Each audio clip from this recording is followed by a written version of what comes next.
Mencuri kan? Bestkah mencuri? Itu antara jeritan dan makian yang dilontarkan kepada Zara menurut saksi. Saksi juga memberitahu bahawa Zara pernah mengadu kepadanya tentang gangguan daripada seorang pelajar senior lelaki. Itu adalah antara kenyataan saksi ke-30 iaitu saksi kanak-kanak ke-21. Justice for Zara. Mencuri kan? Bestkah mencuri? Saksi ke-30 dalam inkuest Zara Khairina Mahathir mengesahkan bahawa pelajar tingkatan 1 itu sudah lama menjadi sasaran kumpulan pelajar senior di sekolah berasrama tempat mereka belajar. Saksi kata dia ada dengar cerita kabar angin bahawa pada malam 15 Julai 2025, Zara kena umpan masuk ke sebuah bilik dom di mana Zara kena marah, teriak dan dimaki oleh pelajar yang saksi tidak pasti siapa. Saksi kata cerita ini juga berkaitan dengan kes, kononnya ada kes curi barang orang sampai beg dan loker Zara diselongkar. Saksi ada dengar antara ayat yang digunakan oleh pelajar untuk jerit, marah dan maki Zara adalah mencuri kan, bestkah mencuri? Saksi yang merupakan kanak-kanak ke-21 memberi keterangannya secara in-camera di hadapan Hakim Coroner Amir Shah Amir Hassan di Mahkamah Coroner di sini pada Isnin. Peguam Muhammad Syahrul Nizam Muhammad Saleh berkata saksi merupakan pelajar junior yang tinggal di blok sama dengan Zara Khairina dan mengenali Allahyarham dengan rapat, namun tidak sehingga menjadi kawan akrab. Katanya saksi tidak pasti sama ada Zara mempunyai konflik atau dibuli oleh mana-mana pelajar sekolah.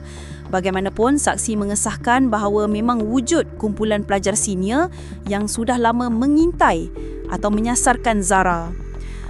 Menurut Muhammad Syahrul Nizam, saksi ada mendengar khabar angin bahawa pada malam 15 Julai lalu, Zara Khairina didakwa telah diumpan masuk ke sebuah bilik dom di mana remaja itu dimarahi, dijerit dan dimaki oleh beberapa pelajar lain.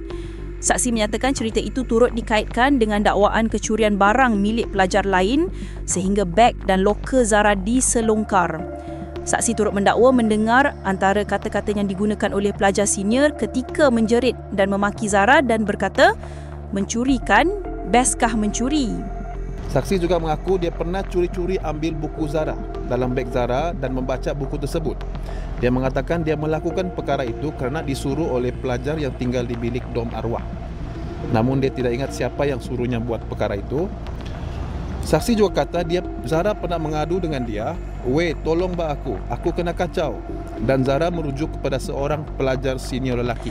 Saksi juga memaklumkan bahawa beberapa bulan sebelum Julai 2025, Zara pernah dipanggil oleh pelajar senior untuk masuk ke bilik dom lain. Bagaimanapun, saksi tidak pasti apa yang berlaku di dalam bilik tersebut. Namun ada terdengar Zara dimarahi. Selain itu, saksi mengakui pernah mengambil buku milik Zara dari dalam begnya tanpa pengetahuan arwah dan membaca buku tersebut atas arahan seorang pelajar lain yang tinggal di dorm sama. Namun, saksi tidak mengingati siapa pelajar yang menyuruhnya berbuat demikian, ujar peguam itu. Dalam keterangannya, saksi juga memberitahu bahawa Zara pernah mengadu kepadanya tentang gangguan daripada seorang pelajar senior lelaki. Saksi menyatakan bahawa Zara pernah berkata, "Weh, tolong aku kena kacau," yang merujuk kepada seorang pelajar senior lelaki. Saksi teringat satu kejadian di mana dia berjalan bersama Zara dan tersempat dengan pelajar lelaki itu. Pelajar tersebut memanggil, "Oi, Zara, sini kau." Zara berkata, tolong aku." Kemudian saksi kata memberanikan diri untuk berkata, "Jangan menggedik sama pelajar junior sebab kau sudah ada girlfriend." Jadi keterangan saksi ke-21 memberikan gambaran jelas mengenai tekanan dan suasana yang mungkin dihadapi arwah sebelum ditemui tidak sedarkan diri berhampiran longkang bangunan asrama sekolahnya. Prosiding hari ini turut mendengar keterangan saksi kanak-kanak ke-22 merupakan seorang pelajar junior dan memberi maklumat tambahan berhubung keadaan arwah serta interaksi antara pelajar junior dan senior di sekolah berkenaan. Inkuest akan bersambung dan kita tunggu kenyataan saksi selanjutnya. Yang baik itu budi, yang indah itu bahasa. Kita jumpa lagi di lain waktu, di lain masa.